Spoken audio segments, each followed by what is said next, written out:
Inside this episode of the Pooch Parenting Podcast, I'm going to dive into a topic that many parents face, which is what to do when your toddler or young child is too rough with the family dog. So maybe you've caught your little one pulling the dog's tail, giving enthusiastic hugs, or maybe climbing on your dog like they're a jungle gym or a big comfy chair. And you love your child and you love your dog, but you're worried about how these interactions might affect their safety and their bond. Maybe even your dog is growled, which has given you cause for concern. But the good news is rough behavior is a very common phase of childhood. And with the right strategies, you can help your child to learn how to interact with your dog in gentle, safe, and positive ways. Inside this episode, we're going to explore why rough behavior between your child and dog can happen, how to set your child and dog up for success, and what to do if your child gets a little bit too rough. So whether you're feeling overwhelmed or just looking for tips to make life smoother for your family, you are in the right place. When we begin this conversation, I'd like to start with just a little bit of discussion about why your child might be rough with your dog in the first place. And that usually begins with a misunderstanding of how the dog is feeling or if the dog is having a good time. So sometimes little kids don't realize that a dog uses their body to convey how they're feeling. And if the dog is uncomfortable, a young child won't be able to recognize those body signals. And so if your child, tugs on your dog's tail or starts playing with your dog's silky ears or starts to climb on the dog, hug the dog too tightly, try to pick up the dog, etc., they may not be able to recognize the fact that the dog is not having the best time. And some dogs don't have a bad time, but they sometimes change their mind about how well the interaction is going midway through. So maybe the dog doesn't mind if your child is reading a book and leans on them, but then maybe your child shifts position and touches on a part of the dog's body that's sensitive due to arthritis, or maybe they pinch a dog's toe, for example. And so their body language may shift quite suddenly so that it's so quick that maybe you or your child doesn't even notice that the dog is not comfortable anymore and wishes that the behavior, this kind of negative interaction, would end. Also, parents don't necessarily realize that kids typically lack impulse control, right? Often until they're 25 years old. I'm sorry to break the news to you. That's when the prefrontal cortex is fully developed.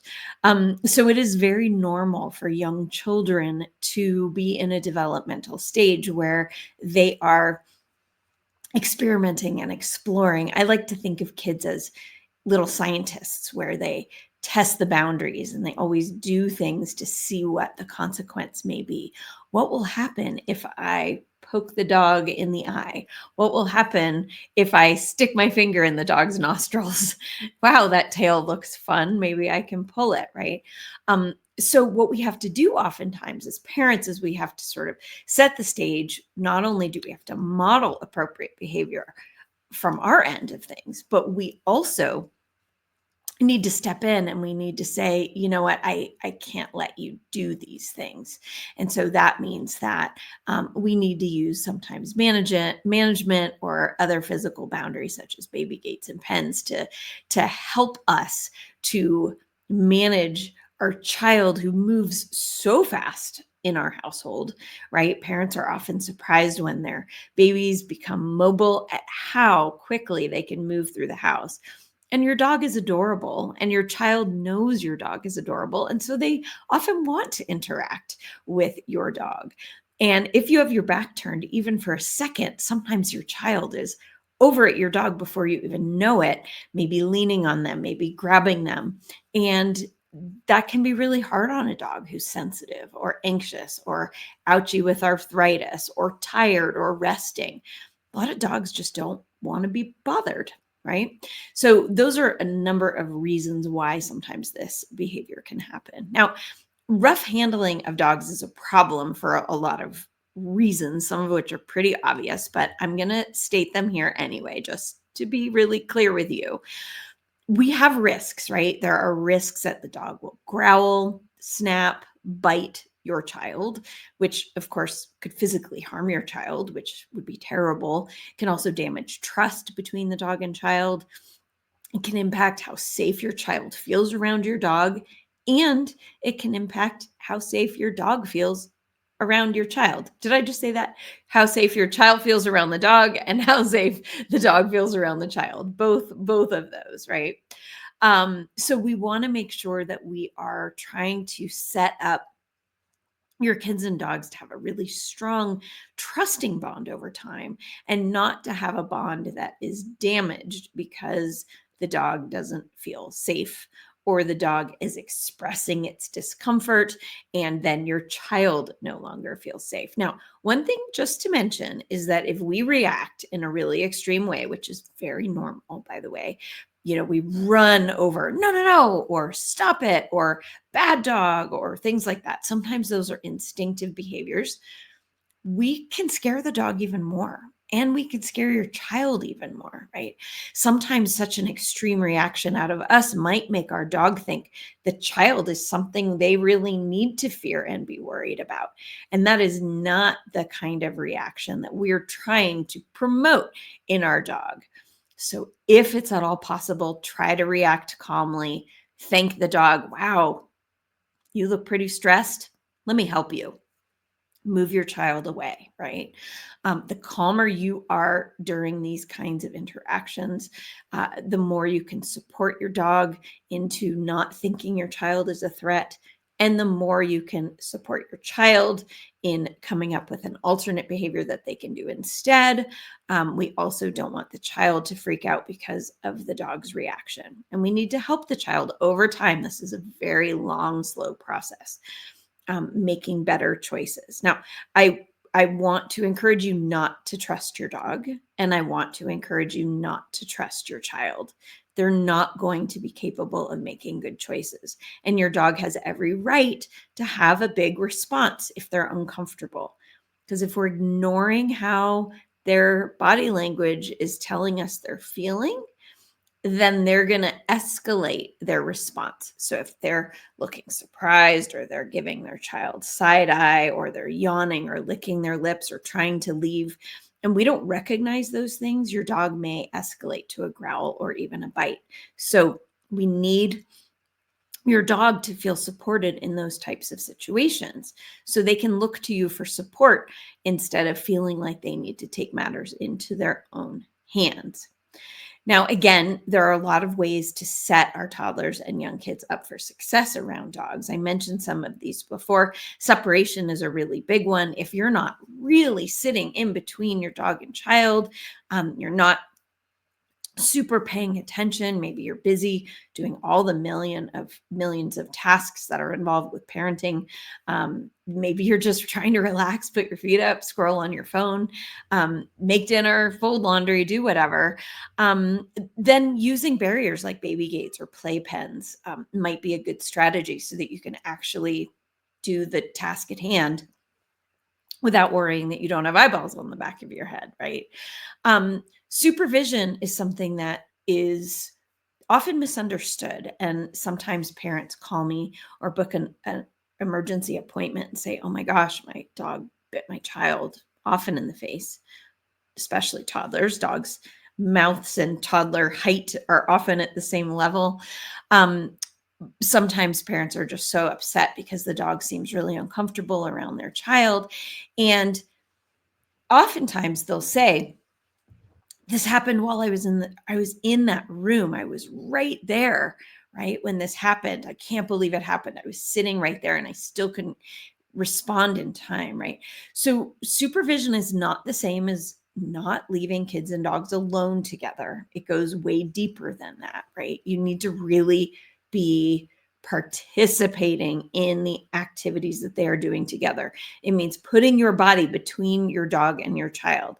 So for example, if you want to have a movie night, you could sit on the couch with your toddler on one side of you and your dog on the other side of you. That's a safe, supervised interaction. It can be calm. You can reward everybody for making good choices, right? And your body is in between them so that you can prevent your toddler from reaching over and yanking on your dog's really soft fur, for example, right? I like to really also focus on teaching about safe spaces. So, what I mean by that is often that we will teach our children that if a dog is on their bed, if the dog is in a crate, if the dog is on the sofa, that the dog needs to be left alone. They are off limit. Um, Dogs need to be respected when they are resting or chewing a bone or whatever.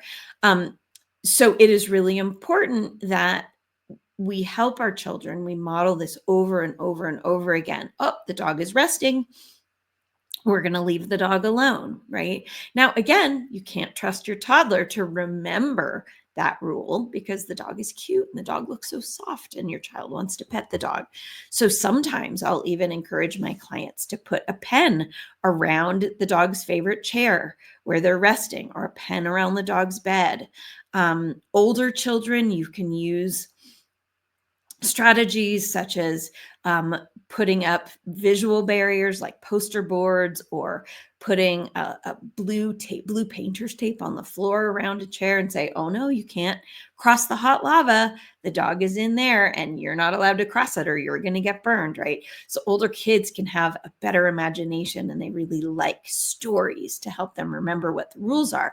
But toddlers can't remember things like that, and they don't have the same affiliation to cool stories and warnings like that. Like, oh, we can't cross the fake train tracks. We can't cross the fake road. We can't cross the hot lava.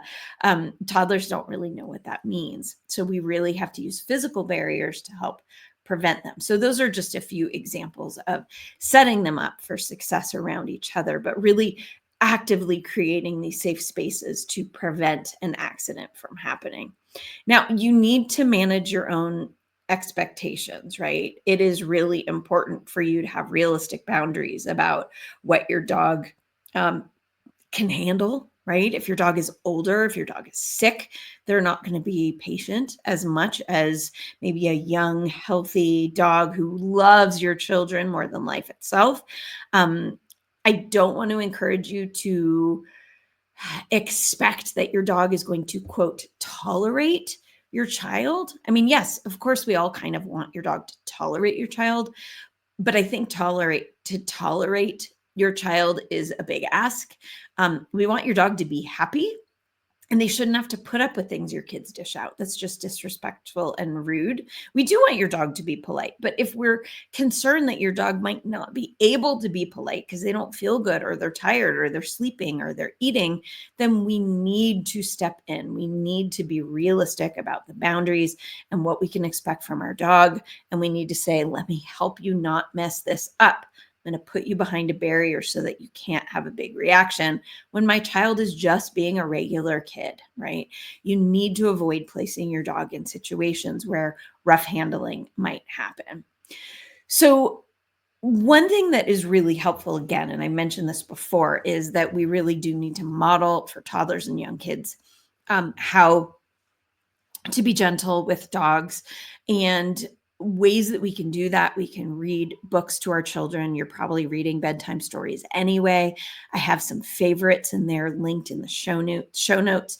They include Tails Are Not for Pulling, Hands Are Not for Hitting, and another one that's very cute called Love Me Gently. These are great books that, again, will reiterate the importance of using gentle hands, using our body gently around our dog. And we can practice those kinds of safe interactions by, using stuffed animals to practice that. You can put the child's hand on your hand when you're petting. Model that soft petting. If your child is still in that phase where they're really gripping, then they will grip your hand instead of the dog's coat, for example. So you take the brunt of their scratching or pulling as opposed to the dog taking the brunt of those kinds of interactions. I love role playing with kids. I think it's really fun. And I do love having very clear and consistent rules. We don't hug the dog. We don't climb on the dog. We don't poke the dog. We don't pull the dog's ears, etc. Having clarity is much easier. Now, one thing to say, though, is if you say to the dog, no hugging, what they're going to hear is hugging, right? So instead, I want you to kind of tweak those rules. Your rule may be no hugging the dog, but what I want you to express to your child is what they're allowed to do. We can pet the dog gently 2 times and then we walk away. That is clear. That's not going to plant the word hugging into their brain when we're asking them not to do something like that, because we have to recognize the developmental stage that your toddler's brain is in, and what are they going to hear may not be what you're intending for them to hear. So for example, if you say, do not climb on the dog, they're going to hear climb on the dog. So instead, we want to say, let's have all 4 of our limbs. Let's put our hands and feet on the floor when we are near the dog. We can sit, have your bottom on the floor next to the dog, as opposed to climbing on top of the dog. Of course, dogs are not furniture. No dog appreciates being treated as a piece of furniture, and we need to really model that kind of respect. We also do have to kind of keep in mind what we are doing when our children are watching. So if you grab your dog by the cheeks and give them a big smooch on the nose, guess who else is going to do that exact same behavior? And that is often why toddlers are bitten in the face, right? They copy adult behavior, and a dog does not see a toddler the same way that a dog sees an adult. This doesn't have anything to do with dominance. This has nothing to do with the dog needing to see your child as their boss. Your child is not your dog's boss. They're not. Your child is a child. Your dog does not see your child as an adult. They see you as an adult. And so you are the one that needs to be clear with your dog that your dog needs to respect. And they may not respect your child. And that's because your child is silly and unpredictable and sometimes scary. And so you need to step in and set appropriate boundaries, sometimes literally physical boundaries, such as baby gates and pens, to prevent your dog, again, like I said, from needing to take matters into their own hands, because they need to take care of themselves sometimes. And that is your job. It's not the dog's job to do that. So what should you do if you see your toddler or young child being inappropriate with the dog, being rough with the dog? You need to intervene calmly, okay? Try to address the situation without scolding your dog or scolding the child. Again, these are sort of normal behaviors, but again, if you can prevent them, that is much better than dealing with the aftermath of them. This is really important.